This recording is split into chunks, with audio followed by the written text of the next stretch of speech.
7월 1일부터입니다. 실손보험, 갑자기 어떤 사람은 지난해보다 보험료가 낮아졌습니다. 그런데 어떤 사람은 보험료 3배 이상 올라버렸습니다.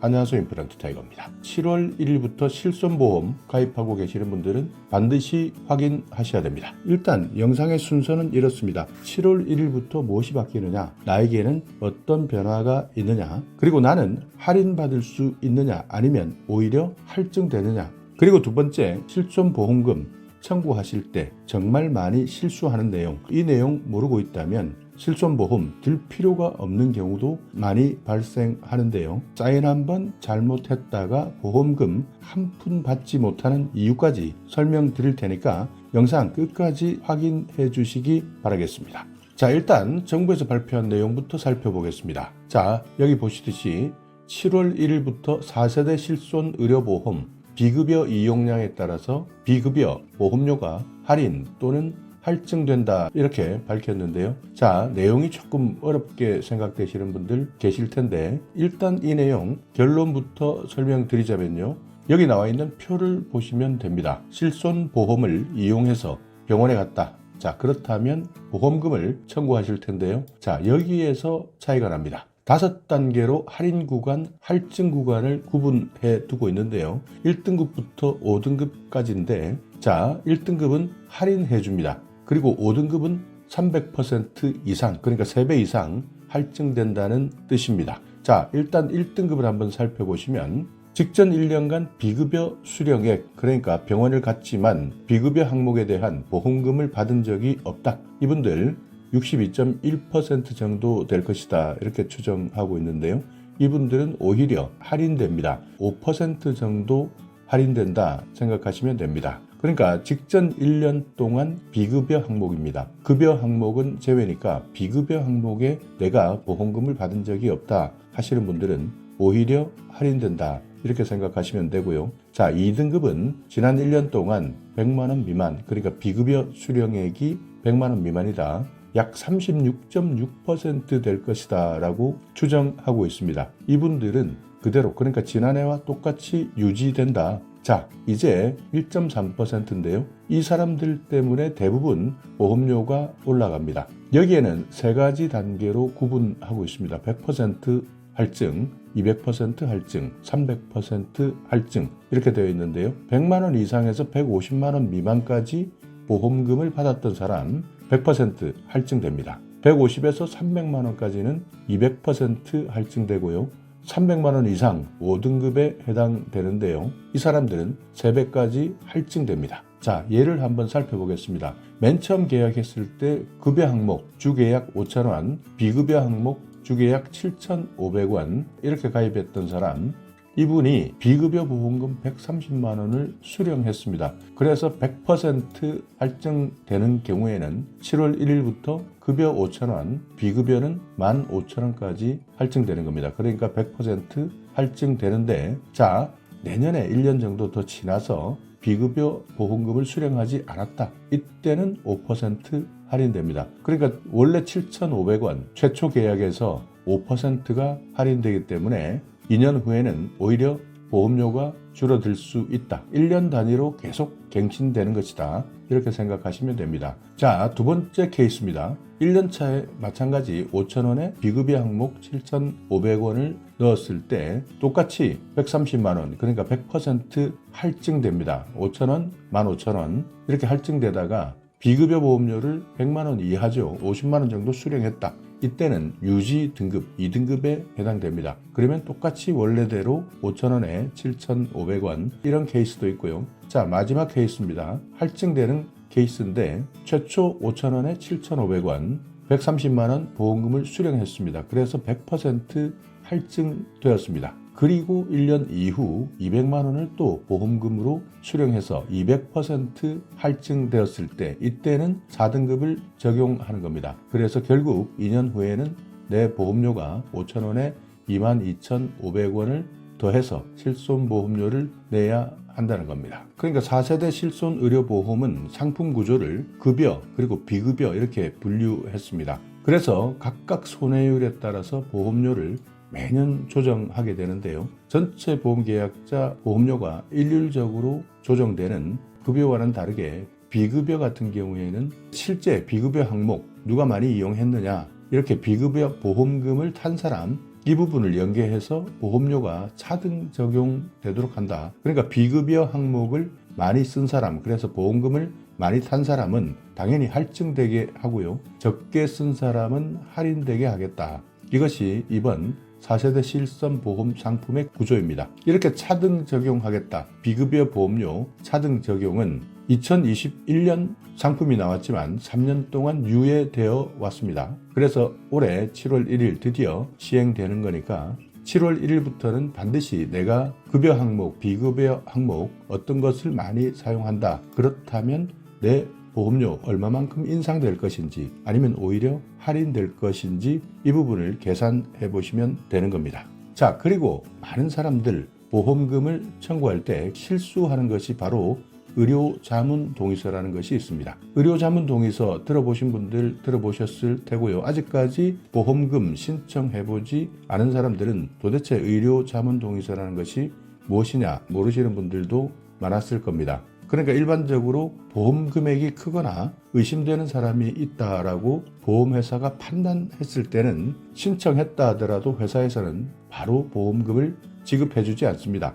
왜냐하면 거짓말일 수도 있고 또 보험 사기일 수도 있기 때문에 이때는 보험회사에서 손해사정사를 보냅니다. 그래서 언제 다쳤습니까? 어떤 병원에 다녔습니까? 이렇게 상황을 하나하나 물어보는 경우가 있습니다. 그리고 여러 가지 서류를 내밀어 주면서 이곳에 사인했을 때 보험금이 지급되니까 여기 사인해달라고 요청하게 됩니다. 자, 그런데 문제는 보험 소비자 같은 경우에는 이런 서류의 용도에 대해서 모르는 경우가 많습니다. 그래서 물어보기도 애매하고 그냥 사인해주면 되느냐라고 하면 네, 사인해주시면 됩니다. 그래야 빨리 보험금이 정산되기 때문에 일단 여기 있는 서류 모두 사인해 주십시오 라고 하는데 이때 대부분의 사람들이 실수한다는 겁니다. 자, 다른 것은 몰라도 실손보험에서 가장 중요한 서류는 의료자문동의서입니다.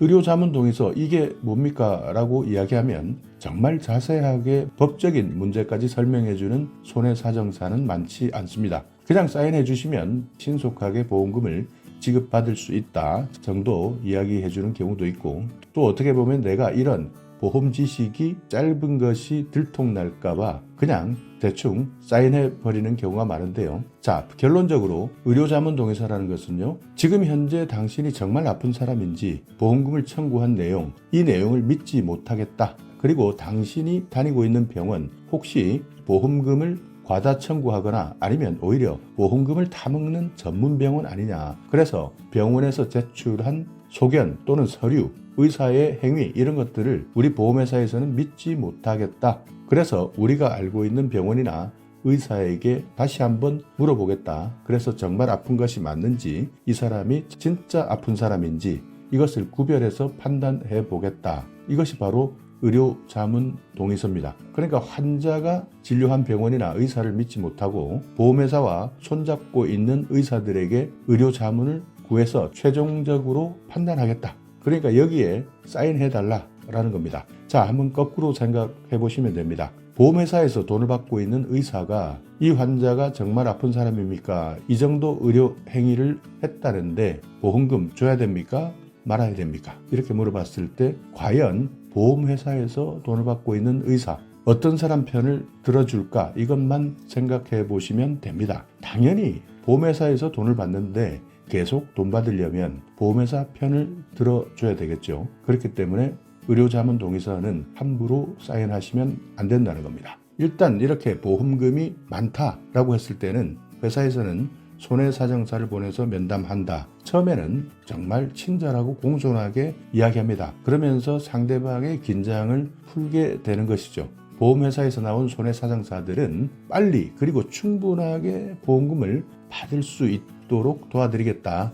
여기 나와 있는 모든 서류에 서명만 해주시면 빨리 가서 확인하고 모든 절차를 신속하게 해드리겠다. 이렇게 아무 걱정하실 필요 없고 여기에 나와 있는 모든 서류들은 대부분 형식적인 것이고 보험금을 지급받으려면 여기 사인하지 않으면 지급받을 수가 없다. 그래서 사인해달라 라고 이야기하는데요. 손해사정사 인상도 좋고 겸손하고 말도 나긋나긋 잘합니다. 서글서글 저를 걱정해주면서 의료자문동의서에 사인해달라. 만약 여기 사인하지 않으면 보험금 청구가 많이 늦어진다. 그렇게 되면 얼마나 지금도 힘드신데 더 힘들어지겠습니까? 라면서 오히려 걱정해주게 됩니다. 여기에서 대부분의 사람들 거의 99%는 사인을 해버립니다. 자, 여기에서 결국 문제가 생기는 겁니다. 결국 의료자문동의서 사인 잘못했다가 보험회사에서 알고 있는 의사들에게 자문을 해서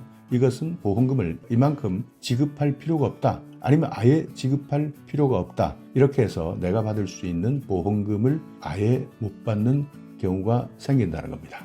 자, 그렇다면 끝까지 의료자문동의서 제출하지 않아도 되는 것이냐, 법적으로 문제가 없느냐, 이 부분도 걱정되실 텐데요. 회사마다 조금씩 다를 수 있습니다. 그렇지만 일반적으로 보험금을 청구할 때 거부할 권리를 가지고 있습니다. 그러니까 법적으로는 의료자문동의서에 서명을 하지 않는다 하더라도 아무런 문제가 없다는 겁니다. 그렇지만 이런 정보를 모르는 고객들에게는 일부 회사에서는 보험금을 주지 않기 위해서 만약 서류에 사인을 하지 않으면 보험금 지급을 무기한 보류시키기도 합니다. 그러면 결국 답답한 것은 보험금을 지급받아야 하는 보험 소비자들인데요. 결국 법적으로 내가 여기에 사인할 의무는 없지만 보험사에서 계속 보험금 지급을 거부하게 되면 이때는 정말 진이 빠질 수밖에 없습니다. 그러다 보면 결국 보험사가 원하는 대로 의료자문동의서에 서명을 하는 사람들이 대부분이라고 하는데요.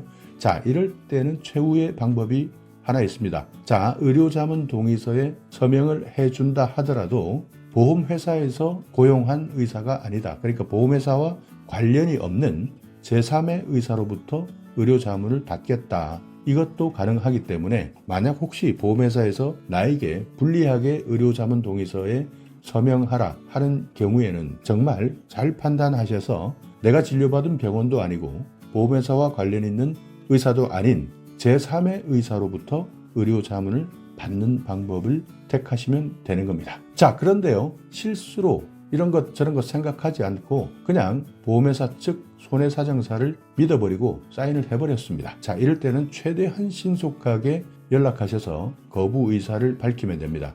이때는 당연히 증거를 남겨두셔야 됩니다. 통화 기록을 남겨두신다든지 증거를 남겨두셔야 되고요. 아니면 문자로 보내든지 이메일이나 우편 이런 것으로 증거를 확실히 남겨두시면 됩니다. 그렇다면 의료자문동의서 내가 모르고 사인했다 하더라도 취소가 가능한 겁니다. 그렇기 때문에 절대 회사 측에서 아무리 매달리면서 친절하게 이야기한다 하더라도 의료자문동의서에는 한 번 더 신중하게 상의해 보셔야 됩니다.